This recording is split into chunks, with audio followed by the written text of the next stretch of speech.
नमस्कार, मैं हूं आपके साथ ज्योति कन्नौजिया। आइए नजर डालते हैं दिन भर की फटाफट खबरों की ओर। भारत में लोकसभा चुनाव को लेकर सियासी माहौल गरमाया हुआ है, जहां कांग्रेस नेता सैम पित्रोदा द्वारा अमेरिका की विरासत टैक्स पर दिए बयान पर विवाद थमा नहीं था। वहीं अब शार्क टैंक इंडिया के जज रहे अश्लील ग्रोवर ने कुछ ऐसा कह दिया है जिसने आग में घी डालने जैसा काम किया है। बिहार के चर्चित यूट्यूबर मनीष कश्यप आज बीजेपी में शामिल हो सकते हैं। उन्होंने कहा कि मेरी विचारधारा बीजेपी से मिलती है, इसलिए मैं बीजेपी में शामिल होने जा रहा हूं। मैं बीजेपी में शामिल नहीं होना चाहता था, लेकिन भाजपा नेता मनोज तिवारी ने मेरी मां को फोन कर मुझे बीजेपी में शामिल होने के लिए कहा। मैं अपनी मां का बात नहीं टाल सकता।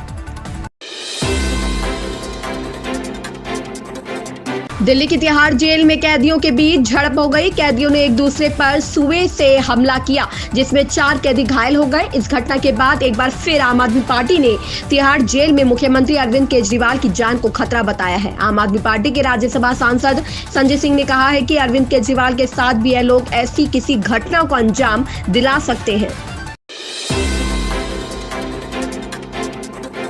सैम पित्रोदा के बयान पर रक्षा मंत्री राजनाथ सिंह ने कांग्रेस पर निशाना साधा। उन्होंने कहा कि संकेत अच्छे नहीं मिल रहे हैं। उन्होंने कहा कि अमेरिका में जिस प्रकार की एक व्यवस्था है उसे भारत में लागू कर देना चाहिए। यदि परिवार में किसी मुखिया की मृत्यु हो जाती है तो संपत्ति में आधे से अधिक 55% सरकार के कब्जे में आ जाएगी और उस परिवार के लोगों को केवल 45% संपत्ति ही मिलेगी।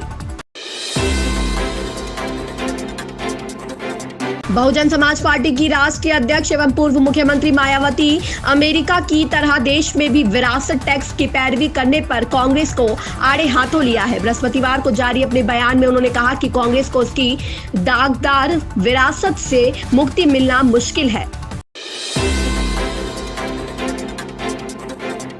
अमेठी में आयोजित एक कार्यक्रम में केंद्रीय मंत्री स्मृति जुबिन ईरानी ने कांग्रेस पर बड़ा आरोप लगाया है। उन्होंने कहा कि मेरे 10 साल के राजनीतिक इतिहास में ऐसा पहली बार हुआ है कि महोना में मेरे कार्यक्रम में राहुल गांधी का एक गुंडा आया। मैं सौगंध खाती हूं कि आने वाले 5 साल में एक भी कांग्रेस का गुंडा अमेठी लोकसभा क्षेत्र में रह नहीं पाएगा।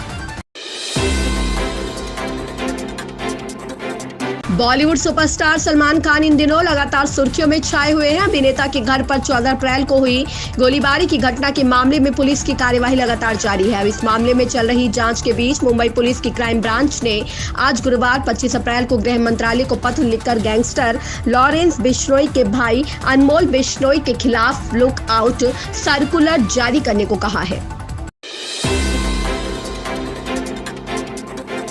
चौथे चरण के लिए 13 मई को होने वाले चुनाव के लिए नामांकन का आज आखिरी दिन है। सपा के राष्ट्रीय अध्यक्ष अखिलेश यादव आज दोपहर 12 बजे कन्नौज संसदीय सीट के लिए अपना नामांकन दाखिल किया। उन्होंने 4 सेट में अपना पत्र दायर किया है।